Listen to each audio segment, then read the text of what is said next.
അപ്പം ഞാനിന്ന് ഉണ്ടാക്കാൻ പോകുന്നത് എൻ്റെ സ്റ്റൈൽ പനീർ ബട്ടർ മസാലയാണ് കേട്ടോ. അപ്പം അതിനായിട്ട് നമുക്ക് ഇപ്പോൾ എന്താ പറയുക, ഇൻഗ്രീഡിയൻസും സംഭവങ്ങളൊന്നും ഞാനിപ്പോൾ പറയുന്നില്ല, ഡയറക്റ്റ് നമ്മുടെ സ്റ്റൗ ടോപ്പിലോട്ട് പോകാം കേട്ടോ. അപ്പോൾ ഇവിടെ ഞാനൊരു കടായി ചൂടാവാൻ വെച്ചിട്ടുണ്ട്. ഇനി നമുക്കിതിലോട്ട് എണ്ണ ഒഴിച്ചു കൊടുക്കാം. ഞാനിവിടെ ഇപ്പോൾ ഒലിവ് ഓയിലാട്ടോ എടുത്തേക്കണേ. എന്നിട്ട് ഇതിൻ്റെ അടിഭാഗത്ത് ഒരിച്ചിരി ഒരു 2-3 ടേബിൾ സ്പൂണോളം എണ്ണ ഒഴിച്ചു കൊടുത്തിട്ടുണ്ട്. ഇനി ആ എണ്ണ ഒന്ന് ചൂടാവട്ടെ. ഇപ്പം ഞാൻ ഹൈ ഹീറ്റിലോട്ട് വെച്ചു.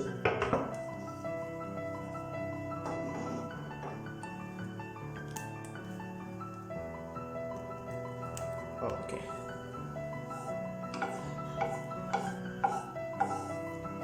എണ്ണ ചൂടായി വന്നിട്ടുണ്ട്. ഇനി ഞാൻ ഇതൊന്ന് സിമ്മിലോട്ടാക്കിയിട്ട്, കാരണം നമ്മളിപ്പോൾ ഇടാൻ പോണ സ്പൈസസ് അതുകൊണ്ട് അത് കരിഞ്ഞു പോകരുത്. ഞാനിവിടെ എടുത്തിരിക്കുന്നത് 2 കുഞ്ഞു കഷ്ണം പട്ട, പിന്നെ ഒരിച്ചിരി കുരുമുളക്, 1 ഏലക്ക, 2 ഗ്രാമ്പു, പിന്നെ കുറച്ച് ഇതാണ് കേട്ടോ, എന്താ പറയുക, ജാതിപത്രി. അപ്പം നമുക്കിതെല്ലാം കൂടെ ഇതിലോട്ട് എണ്ണയിലോട്ട് അങ്ങ് ആഡ് ചെയ്ത് കൊടുക്കാം. അപ്പോൾ ഇതിൻ്റെ ഫ്ലേവറൊക്കെ ഈ എണ്ണയിലോട്ടൊന്ന് ഇൻഫ്യൂസ് ആവട്ടെ. പക്ഷേ ഇത് കരിഞ്ഞു പോകാണ്ടിരിക്കാൻ പ്രത്യേകം ശ്രദ്ധിക്കണം കേട്ടോ. സ്പൈസസ് കരിഞ്ഞു പോയി കഴിഞ്ഞാൽ ഭയങ്കര ബോറായി പോകും. അതുകൊണ്ട് അത് പ്രത്യേകം ശ്രദ്ധിച്ച് ചെയ്യണേ. ഇപ്പം നമ്മൾ ഒരുപാട് നേരം സ്പൈസസ് ഇട്ട് മൂപ്പിക്കേണ്ട കാര്യമില്ല. ചെറുതായിട്ടൊന്ന് ഇത് ചെയ്താൽ തന്നെ നല്ല സ്പൈസസിൻ്റെ മണം വരുന്നുണ്ട്. ഇനി നമ്മൾ ഹൈ ഹീറ്റിലോട്ട് വയ്ക്കുകയാണ്. ഓക്കെ, ഇനി നമുക്ക് നമ്മുടെ ഒണിയൻ ആഡ് ചെയ്യാം. ഇതിപ്പോൾ 3 കുഞ്ഞി ഒണിയനാട്ടോ. നിങ്ങൾക്ക് 2 വലുത് അങ്ങനെ ഒരു കണക്കിലെടുത്താൽ മതി. സാധാരണ ഞാൻ എടുക്കുമ്പോൾ ഞാൻ 2 എടുക്കാറ്. ഇന്ന് ഭയങ്കര ചെറുതായതുകൊണ്ട് 3 എടുത്താൽ കേട്ടോ. അപ്പോൾ ഇനി നമുക്ക് ഇതൊന്ന് നല്ല മൂപ്പിച്ചെടുക്കാം. ഇത് ശരിക്കും എന്താ പറയുക, നല്ല എന്താ പറയുക, ഒരു ട്രാൻസ്പെറൻ്റ് ആയി വന്നവരെ മൂപ്പിക്കണം. അപ്പം ഇതൊന്ന് ട്രാൻസ്പെറൻ്റ് ആയി വന്നിട്ട് ഞാൻ കാണിച്ചു തരാം കേട്ടോ.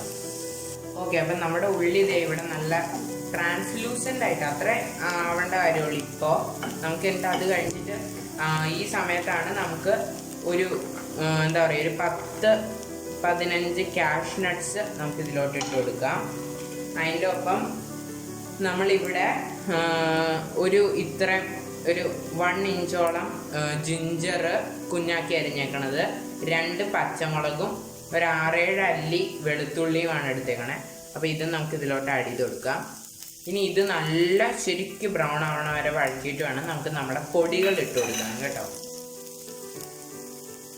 ഓക്കെ, അപ്പോൾ ഇതിപ്പോൾ നല്ല എന്താ പറയുക, ബ്രൗൺ ആയി വന്നിട്ടുണ്ട്. ഇനിയും ബ്രൗൺ ആവണം. അപ്പം നമുക്ക് ഇതിലോട്ട് ഇനി നമ്മുടെ പൊടികൾ ഇട്ട് കൊടുക്കാം. ഇത് ഞാനിപ്പോൾ 1/2 ടീസ്പൂൺ ക്യൂമിൻ പൗഡർ, ജീരകപ്പൊടി, പിന്നെ മുളക് പൊടി ഞാൻ ശരിക്കും 1/4 ടീസ്പൂണാണ് സാധാരണ ചേർക്കാറ്. പക്ഷേ ഇത് ആള് കശ്മീരി, അതുകൊണ്ട് കുറച്ചും കൂടെ ചേർക്കണം. അപ്പം ഞാനിതൊരു 1/2-ക്കും 1/4-നും ഇടയിൽ ചേർത്ത് കൊടുത്തിട്ടുണ്ട്. ഇനി നമുക്കിതിലോട്ട് അതുപോലെ ഒരു ശരിക്ക് ഒരു 1/4 വേണ്ട, ഓൾമോസ്റ്റ് ഒരു 1/4-നും കുറച്ച് മഞ്ഞൾപ്പൊടിയും ഞാൻ ചേർത്ത് കൊടുത്തിട്ടുണ്ട്. ഇനി നമുക്കിത് നല്ല ഇളക്കി കൊടുക്കാം. ഇപ്പം ഞാനിത് സിമ്മിലാട്ടോ വെച്ചേക്കണം. ഞാൻ നേരത്തെ മൊത്തം ഹൈയിലായിരുന്നു വെച്ചിരുന്നത്. ഞാനിപ്പോൾ ഒന്ന് സിമ്മിലോട്ടാക്കി. പൊടികൾ ഇടുന്നുണ്ട്, ഇത് പിന്നെയും ഹൈയിലോട്ട് വെക്കണം. അപ്പോൾ നമ്മൾ തക്കാളി ഇടണതിന് മുമ്പ് നമ്മുടെ എല്ലാ പൊടികളുടെയും പച്ചമണമൊക്കെ ഒന്ന് മാറി കിട്ടണം. അപ്പോൾ അതിന് നമുക്കിത് തിരിച്ച് ഹൈയിലോട്ട് വെച്ച് കുറച്ചും കൂടെ ഒന്ന് വഴറ്റി കൊടുക്കാം. അപ്പം ഞാൻ ഇനി തക്കാളി ഇടുന്ന ഭാഗം വരെ മീൻസ് ഇളക്കി കൊടുത്തു കഴിഞ്ഞ് തക്കാളി ഇടുന്ന ഭാഗത്തോട്ട് കാണിച്ചു തരാവേ. ഓക്കെ, ഇതിപ്പോൾ നല്ല ബ്രൗൺ ആയി, ശരിക്ക് എന്താ പറയുക, നല്ല കളറായിട്ട് വന്നിട്ടുണ്ട്. അപ്പം നല്ല ഇപ്പോൾ നല്ല എന്താ പറയുക, ഡ്രൈയും ആണ്. അപ്പോൾ ഇനി നമുക്ക് ഇതിലോട്ട് നമ്മുടെ തക്കാളി ചേർത്ത് കൊടുക്കുക. ഇതിപ്പോൾ 3 തക്കാളി അരിഞ്ഞേക്കുന്നതാണ് കേട്ടോ. ഇതെല്ലാം നമുക്ക് അരയ്ക്കാനുള്ളതാണ്. അതുകൊണ്ട് അരിയുന്നതിന് ഇന്ന രീതിയെന്നൊന്നുമില്ല, റാൻഡംലി അങ്ങ് അരിഞ്ഞാൽ മതി, റഫ്ലി അരിഞ്ഞാൽ മതി. ഇനി നമുക്ക് ഇതൊന്ന് കുറച്ച് വയ്ക്കാം, അല്ലെങ്കിൽ അതിൻ്റെ വെള്ളം മൊത്തം ഇതായി പോകില്ലേ. എന്നിട്ട് നമുക്കിതൊന്ന് നല്ലോണം ഇളക്കി കൊടുക്കാം. ടൊമാറ്റോ നല്ല സോഫ്റ്റായി വന്നാലും ഇളങ്ങും കേട്ടോ. ഇത് മൊത്തം നമുക്ക് അരച്ചാണ് നമ്മുടെ ഗ്രേവി ആക്കാൻ പോണേ. അതുകൊണ്ട് ഇതിൻ്റെ എല്ലാത്തിൻ്റെയും ഇപ്പം ഞാൻ വെളുത്തുള്ളി ഒന്നും ഞാൻ ഇതിൽ കട്ട് ചെയ്തിട്ടേ ഇല്ല, എല്ലാം അതേപടി ഇട്ടേക്കുക. അപ്പോൾ അത് നിങ്ങൾക്ക് വേണമെങ്കിൽ അത്രയും ടൈം സേവ് ചെയ്യാവുന്നതാണ്. നല്ല സോഫ്റ്റ് ആയിട്ട് തന്നെ ഇതിലേ തക്കാളി. അപ്പോൾ ഒരു 5 മിനിറ്റ്, 5 മിനിറ്റ് ഒന്നും വേണ്ട, ഒരു 2 മിനിറ്റ് ഒന്ന് നല്ലോണം ഇളക്കി കൊടുത്തിട്ട് ഞാൻ കാണിച്ചു തരാം. അപ്പോൾ നമ്മുടെ ടൊമാറ്റോ ഒക്കെ നല്ല എന്താ പറയുക സോഫ്റ്റ് ആയിട്ട് വന്നിട്ടുണ്ട്. നമുക്ക് ഇതിലോട്ട് ലേശം വെള്ളം ഒഴിച്ച് കൊടുക്കണം. അതിപ്പോൾ ഞാൻ ഇത്ര എടുത്തിട്ടുണ്ടെങ്കിൽ ഞാൻ ഫുൾ ഒഴിക്കുന്നില്ല. നമുക്കിതിൻ്റെ അടിയിലൊന്ന് കാണാൻ പാടില്ല, ഇത്ര മതിയാവും. ഓൾമോസ്റ്റ് ഒരു 1/2 ഗ്ലാസോളം വെള്ളം ഞാൻ എടുത്തിട്ടുണ്ട്. കുറച്ചും കൂടെ ആവാം. ഓൾമോസ്റ്റ് ഒരു 1/2 ഗ്ലാസ് കേട്ടോ. എന്നിട്ട് ഒരു ചെറിയ തള വരുമ്പോഴത്തേക്കും നമുക്കിത് ഓഫ് ചെയ്യണേ. നമുക്കിത് ഒരുപാട് ഈ വെള്ളം ഒന്നും ഇത് ചെയ്യണ്ട. ഒന്ന് ചെറുതായിട്ടൊന്ന് തിളച്ച് കഴിഞ്ഞാൽ നമുക്കിത് ഓഫ് ചെയ്ത് അരയ്ക്കണം.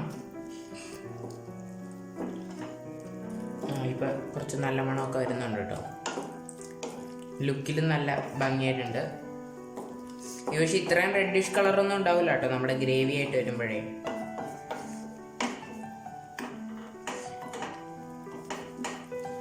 ഇപ്പോൾ ചെറുതായിട്ടൊന്ന് തിളച്ച് തുടങ്ങിയിട്ടുണ്ട് വെള്ളം. ഇനി നമുക്കിതങ്ങ് ഓഫ്. ഇനി നമുക്കിത് ഒന്ന് നല്ലോണം ആറിയിട്ട് അരച്ചെടുക്കണം കേട്ടോ. അപ്പം ഞാൻ ഇത് കുറച്ച് നേരം ഒരു 10-15 മിനിറ്റ് കംപ്ലീറ്റ്ലി ആറിയിട്ട് ഞാനിത് അരച്ചെടുത്ത് നമ്മുടെ ഗ്രേവി ആക്കിയിട്ട് വരാം. ഓക്കെ, അപ്പം നമ്മുടെ ഗ്രേവി ഇത് ഇവിടെ അരച്ച് വെച്ചിട്ടുണ്ട്. ഇനി നമുക്ക് നമ്മുടെ ഫൈനൽ ഫേസ് ആണ്. അപ്പോൾ അതേ നമ്മൾ അതിനായിട്ട് പനീർ ബട്ടർ മസാലയുടെ ബട്ടർ നമ്മൾ ഈ പാനിലോട്ട് ആഡ് ചെയ്യണം. നമ്മൾ നേരത്തെ ബാക്കി സാധനങ്ങളൊക്കെ ഉണ്ടാക്കിയ പാൻ തന്നെയാണ് കേട്ടോ. വലിയ എന്താ പറയുക, അതുകൊണ്ട് അതിൻ്റെ ആ മസാലയും ഇതിൽ ഇറങ്ങിക്കോളും എന്ന് വിചാരിച്ചിട്ടാണ്. ഇതിപ്പോൾ ഞാൻ അത്രയ്ക്ക് ഹൈ ഫ്ലെയിമിലല്ല കേട്ടോ വെച്ചേക്കണേ. ഇനി നമ്മുടെ ബട്ടർ ഒന്ന് ഉരുകട്ടെ.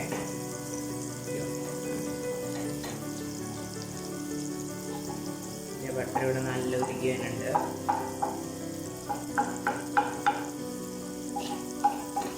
അപ്പം ഇന്ന് ഞാനത് ലോയിലോട്ടാക്കിയിട്ട് നമ്മുടെ ഗ്രേവി ഇതിലോട്ട് ഒഴിക്കുകയാണ്. ഇത് മറ്റേ ആ മിക്സിയുടെ അടപ്പ് കഴുകിയ വെള്ളം കൂടി ഇതിലുണ്ട് കേട്ടോ. അതിൻ്റെയാണ് ഒരിത്തിരി വെള്ളം തോന്നുന്നത്. സാധാരണ ഞാൻ ഉണ്ടാക്കുമ്പോൾ ഇത്രയും റെഡിഷ് കളർ വരാറില്ല, മീൻസ് ഇത്രയും പോലും റെഡിഷ് കളർ വരാറില്ല. കാരണം ഞാൻ മറ്റേ ടൈപ്പ് മുളക് പൊടിയാണ് യൂസ് ചെയ്യാറ്. അത് യൂസ് ചെയ്താലും ഫൈനാണ് കേട്ടോ, ഒരു കുഴപ്പമില്ല. അപ്പോൾ ഇപ്രാവശ്യം ആ മുളക് പൊടി തീർന്നു പോയി, അതുകൊണ്ട് ഞാൻ കുറച്ചും കൂടി ഇങ്ങനെ ഉണ്ടാക്കിയത്. പക്ഷെ എനിക്ക് തോന്നുന്നു ഇതാണ് കുറേ കൂടെ എന്താ പറയുക പനീർ ബട്ടർ മസാലയുടെ കളറെന്ന് തോന്നുന്നു. കുറച്ചും കൂടെ ആ ഒരു കളറിന് വരുന്നതേ. ഇത് വേണമെങ്കിൽ ഒരു തട്ടിക്കൂട്ട് എന്നൊക്കെ പറയാവുന്ന ഒരു സ്റ്റൈലാട്ടോ. ഇനി ഞാൻ ഈ മിക്സിയുടെ ഇതും കൂടെ ഒന്ന് എന്താ പറയുക മിക്സി ഒന്ന് പഠിച്ച് അതിൻ്റെയും കൂടെ വെള്ളം എടുക്കട്ടെ. ഓക്കെ, അപ്പോൾ മിക്സിയുടെ നമ്മൾ പഠിച്ച വെള്ളവും കൂടെ ഏതാണ്ട് ഇപ്പോൾ ഒരു 1/2 ഗ്ലാസ് വെള്ളവും കൂടെ ആയിട്ടുണ്ട്. ഇനി നമുക്ക് അത് ഇതിലോട്ട് ആഡ് ചെയ്ത് കൊടുക്കാം. എന്നിട്ട് എന്താ പറയുക കറിയുടെ കൺസിസ്റ്റൻസി നിങ്ങളുടെ പ്രിഫറൻസ് അനുസരിച്ച് ഇത് ഇരിക്കണം കേട്ടോ. ഇപ്പോൾ ചിലർക്ക് ഈ ഒരു കൺസിസ്റ്റൻസി തന്നെ മതിയാവും, ചിലർക്ക് കുറച്ചും കൂടെ വെള്ളം വേണ്ടി വരും. എനിക്കിത് കണ്ടിട്ട് തോന്നുന്നു ഒരു ലേശം കൂടെ വെള്ളം ചിലപ്പോൾ വേണ്ടി വന്നേക്കാം, സംശയമുണ്ട്. ഒന്ന് ഇളക്കി ഇത് നല്ല ലയിച്ച് വരുമ്പോഴേ അറിയാൻ പറ്റുള്ളൂ.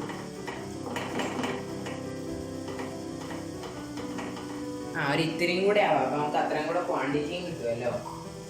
അപ്പോൾ എനിക്ക് വേണം ഒരു 1/4 ഗ്ലാസ് കൂടെ ചിലപ്പോൾ ആഡ് ചെയ്യാം.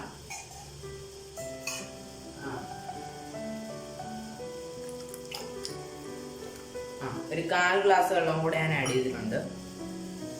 ഇപ്പം നമ്മുടെ നല്ല സ്മൂത്ത് ഗ്രേവി റെഡി ആയിട്ടുണ്ട്. ഇനി നമുക്ക് വളരെ കുറച്ച് പണിയുള്ളൂ കേട്ടോ. ഇനി നമുക്ക് നമ്മുടെ പനീർ ആഡ് ചെയ്യുക, പിന്നെ കുറച്ച് സാധനങ്ങളും കൂടെ ആഡ് ചെയ്യാനുണ്ട്. അപ്പം ഞാൻ ഇതിലോട്ട് നമ്മുടെ പനീർ ആഡ് ചെയ്ത് കൊടുക്കുകയാണ്. ഇതിപ്പോ 200 ഗ്രാംസ് പനീർ ഞാൻ ഇതിരി ചെറുതായിട്ട് അരിഞ്ഞേക്കുന്ന. നിങ്ങൾക്ക് കുറച്ചും കൂടെ വലുതായിട്ടാണ് പ്രിഫറൻസ് എങ്കിൽ അങ്ങനെ അരിയാം. ഇവിടെ ഞങ്ങൾക്കൊക്കെ എന്താ പറയാ, പീസിന്റെ എണ്ണമാണ് പീസിന്റെ വലുപ്പത്തിനേക്കാൾ എന്താ പറയാ ഇമ്പോർട്ടൻ്റ്. അതുകൊണ്ട് ഞാൻ കുറച്ച് ചെറിയ ചെറിയ പീസായിട്ട് അരിയാറ്.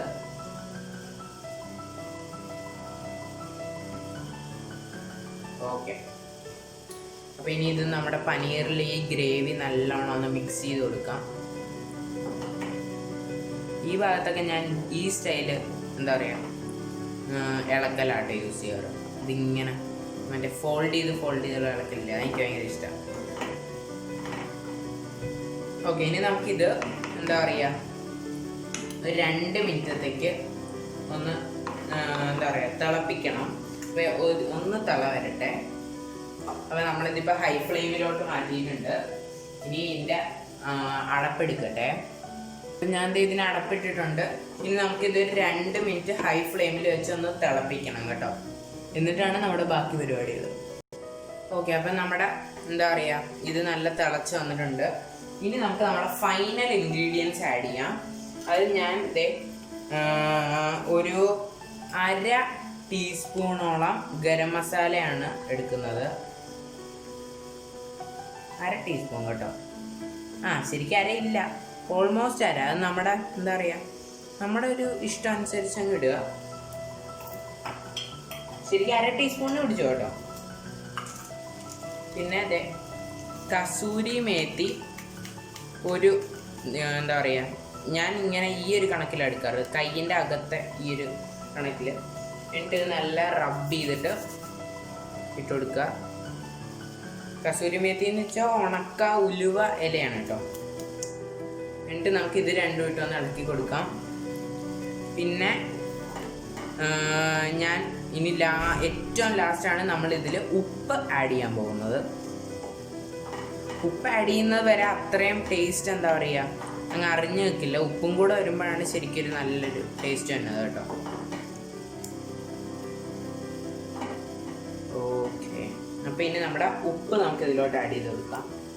ഉപ്പ് ടേസ്റ്റ് അനുസരിച്ച് ആഡ് ചെയ്ത് കൊടുക്കുക കേട്ടോ.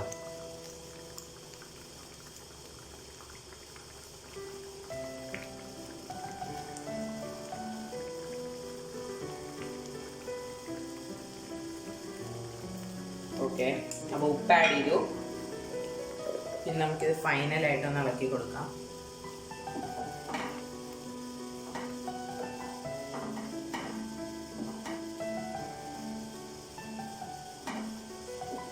ഓക്കെ, മണത്തിലൊക്കെ നല്ല സൂപ്പറായിട്ട് വന്നിട്ടുണ്ട് കേട്ടോ.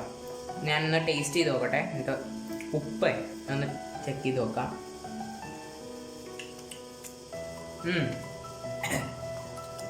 ലേശം എരി കൂടി നിൽക്കുന്നുണ്ട് കേട്ടോ. എവിടെ അത് എനിക്കൊരു സംശയം, ഒന്നുകൂടെ നോക്കട്ടെ. ചിലപ്പോൾ ചൂട് കാരണമായിരിക്കുമേ.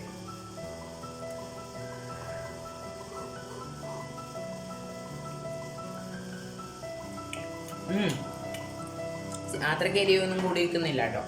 അപ്പോൾ ഇനി നിങ്ങൾക്ക് ഇത് നല്ല സ്പൈസി കറി ഇഷ്ടമുള്ള ആൾക്കാർക്ക് വേണമെങ്കിൽ ഇതിൽ എന്ത് ചെയ്യാന്ന് വെച്ചാൽ ഞാൻ ട്രൈ ചെയ്ത് നോക്കിയിട്ടുള്ളതാണ്. നല്ല ടേസ്റ്റ് തന്നെയാണ്. ഈ കസൂരി മേത്തിയും ഗരം മസാല ഇടുന്ന സമയത്ത് വേണമെങ്കിൽ ഒരു ഇത്തിരി ചില്ലി പൗഡറും കൂടെ ഒന്ന് തൂവി കൊടുക്കാം. അതപ്പോൾ ഒരു ഇത്തിരി എരിവ് ഇങ്ങനെ അറിഞ്ഞ് നിൽക്കും. ഇങ്ങനെ സട്ടിലായിട്ട് നിൽക്കണതിന് വരെ ഒരു ഇത്തിരി ഒന്ന് അറിഞ്ഞ് നിൽക്കും. അങ്ങനെ ഒരു ടെക്നിക്ക് ഇതിൽ യൂസ് ചെയ്യാവുന്ന കേട്ടോ. പിന്നെ ഇവിടെ ഇപ്പോൾ ഫ്രഷ് ക്രീം ഇരിപ്പുള്ളതുകൊണ്ട് ഞാനിത് എന്താ പറയുക ഇതൊന്ന് നല്ലോണം ആറിയിട്ട് ഡെക്കറേറ്റ് ചെയ്യാൻ ഫ്രഷ് ക്രീം യൂസ് ചെയ്യുന്നുണ്ട്. അല്ലാണ്ട് നമുക്കിതിൽ ഫ്രഷ് ക്രീം അങ്ങനെ എന്താ പറയുക നിർബന്ധമായിട്ട് ഫ്രഷ് ക്രീം ആഡ് ചെയ്യേണ്ട കാര്യമില്ല കേട്ടോ ഈ റെസിപ്പിയിൽ. നമുക്കിത് അവസാനം ഡെക്കറേഷന് വേണമെങ്കിൽ മാത്രം ആഡ് ചെയ്ത് കൊടുത്താൽ മതി. അപ്പോൾ ഇനി നമുക്ക് ഇതൊന്ന് ഒരു 10 സെക്കൻഡ് ഒന്ന് ഹൈ ഫ്ലെയിമിൽ വെച്ചിട്ട് നമ്മുടെ ഫ്ലെയിം അങ്ങ് ഓഫ് ചെയ്യാം. പണിയിന്. അപ്പം നമ്മുടെ പനീർ ബട്ടർ മസാല ഇവിടെ റെഡി ആയിട്ടുണ്ട്. അപ്പോൾ എൻ്റെ സ്റ്റൈലിൽ നിങ്ങൾ ഈ പനീർ ബട്ടർ മസാല എന്തായാലും ഒന്ന് ഉണ്ടാക്കി നോക്കണം. എന്താ പറയുക ഇത് ശരിക്കും നമ്മുടെ ഹോട്ടൽ സ്റ്റൈൽ പനീർ ബട്ടർ മസാലയിൽ നിന്ന് കുറേയൊക്കെ ഒരു എന്താ പറയുക ഒരു ടേസ്റ്റിലൊക്കെ ഒരു ഡിഫറൻസ് ഉണ്ട്. പക്ഷേ എനിക്കിത് ഭയങ്കര ഇഷ്ടപ്പെട്ടു. അതുപോലെ നിങ്ങൾക്ക് ഇഷ്ടപ്പെട്ടെങ്കിൽ ഈ വീഡിയോ ലൈക്ക് ചെയ്യുക, നിങ്ങളുടെ ഫ്രണ്ട്സിനൊക്കെ ഒന്ന് ഷെയർ ചെയ്ത് കൊടുക്കുക. പിന്നെ എൻ്റെ ചാനൽ ഒന്ന് സബ്സ്ക്രൈബ് ചെയ്ത് അതിൻ്റെ ഇപ്പുറത്തുള്ള മണി അടിച്ചേക്കണേ. അപ്പോൾ താങ്ക് യു, ബൈ.